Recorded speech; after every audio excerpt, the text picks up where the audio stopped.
Today I want to talk to you about 5 mistakes that you're probably making that you're not even aware of. The first mistake that you're making is with the clutch. Let's go ahead and talk about that because it's one of the biggest issues with not only new riders, but I think all riders in general. And like I said, we do these things sometimes without even noticing that we're doing them. Clutch control is one thing, but then leaving your hand on the clutch is a completely different thing. And a lot of riders do these things subconsciously without realizing it. Simply because when you have your hand on the clutch, sometimes you might have clutch slippage, and that will have a direct result in losing power and not knowing it, especially if you're in a track day situation. And sometimes a disaster can come out of it simply because you have your hand on this.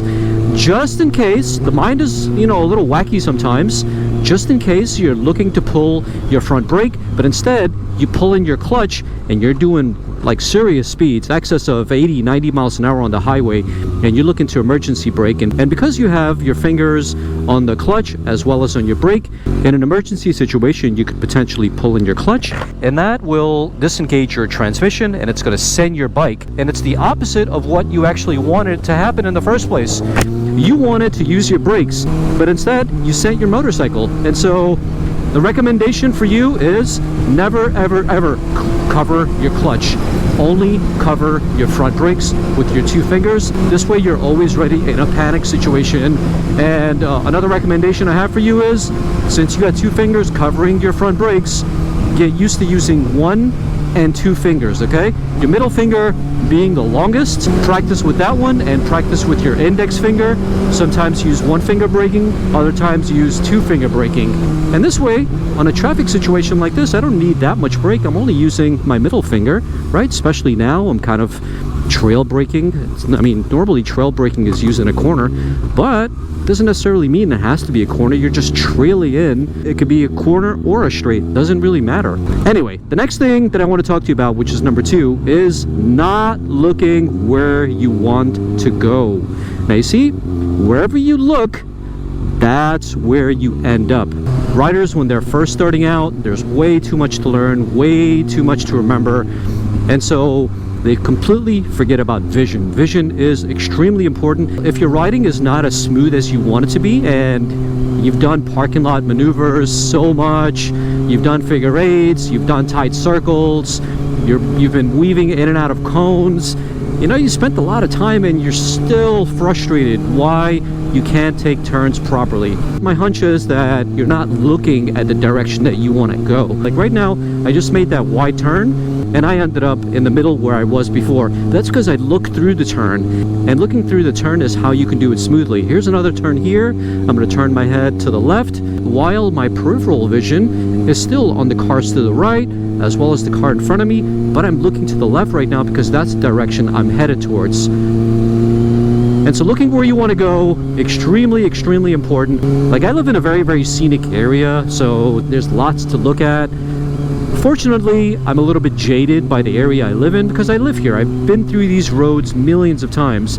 Not saying that I'm bored of the area. Hell no, this place is gorgeous. But I guess what I'm trying to say is that becoming a little bit jaded is actually safer for me because I don't have to target fixate on small little things here and there, like, oh, look at that, that's so cool, oh, this is so beautiful, oh, that's so gorgeous. Riding a motorcycle is just so demanding mentally as well as physically, that we really can't focus too much away from riding the motorcycle and from the road. And so therefore, the next time you're on the road, pay attention to every small little detail, pay attention to every small little nuance, never look down, never look towards your side, and if you do, make sure that it's only for a split second, and then you get back on the job of riding your motorcycle and focusing on what's in front of you and around your 360-degree parameter by always looking at your rear view mirror, probably every 30 seconds, to make sure there's no cars coming in hot behind you.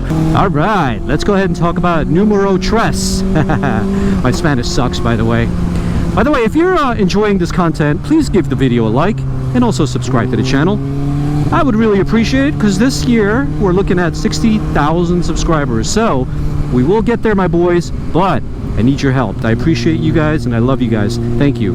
Anyway, Mistake number 3 that you guys are probably making and not realizing it are between using the front and the rear brakes. Why do motorcycles have to be so complex? If it wasn't so complex, everybody would be doing it, right?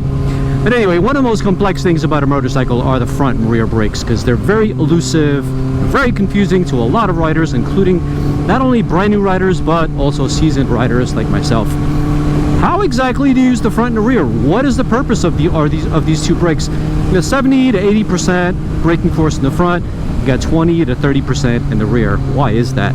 Well, the front and the rear brakes have different purposes. Now you see, after about 25 miles an hour, you're probably going to want to use your front brakes. But in a traffic situation where it's crawling speeds of anywhere between 0 miles an hour to about 15, I would say close to 20 miles an hour, you want to start using your rear.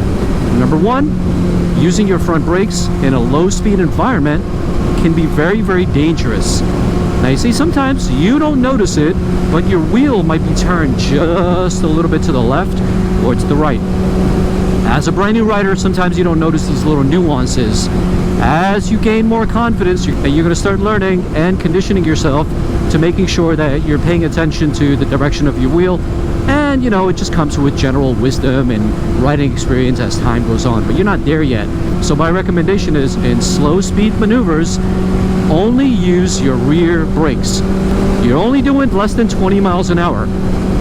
There's no point in using your front brakes. Plus, using your rear brakes in a slow speed environment provides more stability.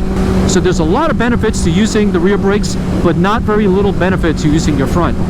There is no point in using 70 to 80% of braking force if you're going less than 15 miles an hour. Number one, as I mentioned, it'll make your bike unstable, simply because if you got your wheel turned a little bit and you're tapering off the speed from 15 to, like, let's just say 0 miles an hour, if you abruptly stop and your wheel is turned just a tad, the motorcycle's weight is going to transfer to the direction that your wheel is turned. You know how I know this?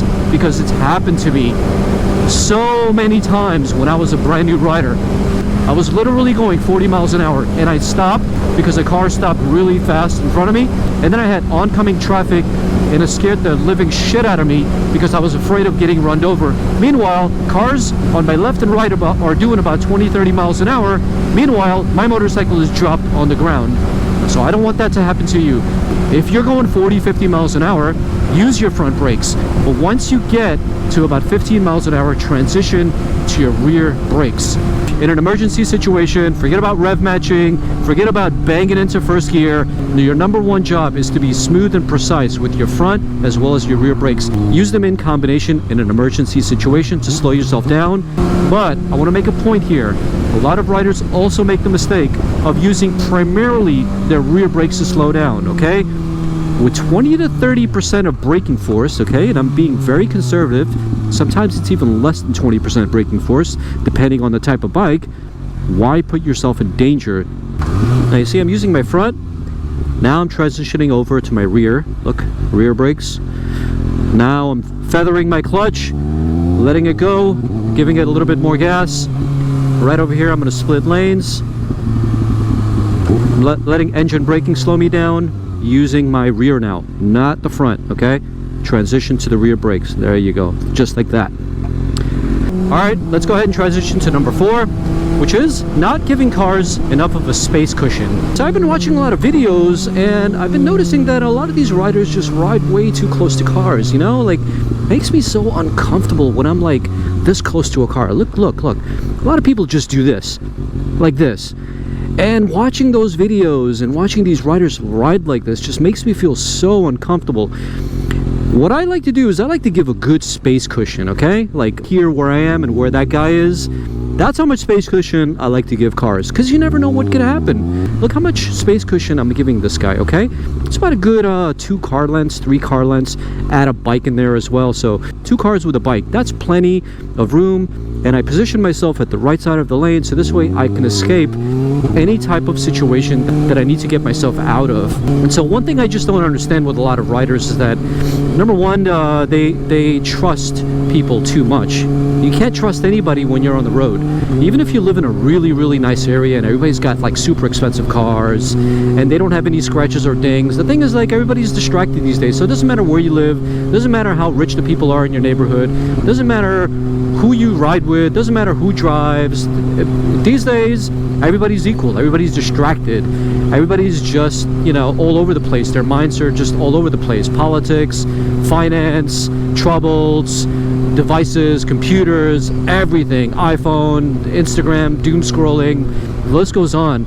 So you see how much space cushion I'm giving this guy, and I'm positioning myself towards the right of the lane. This way I can get out of the situation if I wanted to, just like this. See ya. I don't have to be behind that guy, and I recommend that you guys just give people a lot of space in front of you. Behind you is not something that you have control over. But if I give this guy enough space cushion, and I'm not like, you know, like riding his rear like this, if I back out a little bit, it's easy for me to just, you know, go around this guy and escape from the guy behind me if he's coming in too hot or is making me feel uncomfortable. So by keeping an eye on your sigs, by making sure who's on your right, by making sure that you give the guy in front of you a good space cushion, you make it safe for yourself, and you make other people more comfortable around you by not riding their asses. But anyway, we deep dive into the stuff. There's an entire module built inside of Motorcycle Mastery all about street survival, all about leveling up your riding. And in total, there are 11 modules in Motorcycle Mastery, which is set to launch at March 19th. So if you haven't downloaded the guide as of yet, make sure to download the guide, because I will include a discount for email subscribers. And you'll get a bigger discount than the general audience. A link down below. Alright, we're on a roll here. Let's talk about number 5. Number 5 is about your throttle control. A lot of riders just don't use it properly. Sometimes riders can be very choppy with the throttle. And the problem with that is that on most motorcycles, I would say all of them, okay? 100% of motorcycles, your throttle as well as your brakes do something that sometimes could be a positive, but most of the time, depending on how you use it, could be a negative. Now you see, throttle, if it's jerky and it's not smooth, can shift weight backwards. Because as an example, if you ride your motorcycle in the canyons and you're coming into a corner and you're choppy with your throttle going into the corner, but then you let go of your throttle and you transition to the front brakes or the rear brakes, depending on the speed, or both for that matter, depending on the scenario, weight is going to shift either to the front or to the back, and this unsettles the motorcycle. So as an example, if you watch a lot of videos on the internet, you see a guy getting into an accident around a bend, you kind of wonder, how the hell did he do that? Sometimes it's because of weight transfer. Weight transfers to the front or to the rear violently, and because of this weight transfer, the motorcycle low sides, or potentially the rear comes around and high sides. There's many, many different reasons for it, and so by eliminating choppy throttle, as well as realizing that throttle input, if it's not smooth and not done correctly, can shift weight to the back abruptly, and this can unsettle the motorcycle. So in traffic situations, be very careful with that, especially if you're doing some performance riding. Be very, very careful with the throttle. Make sure it's not choppy, and sometimes when you're riding, just go ahead and practice it.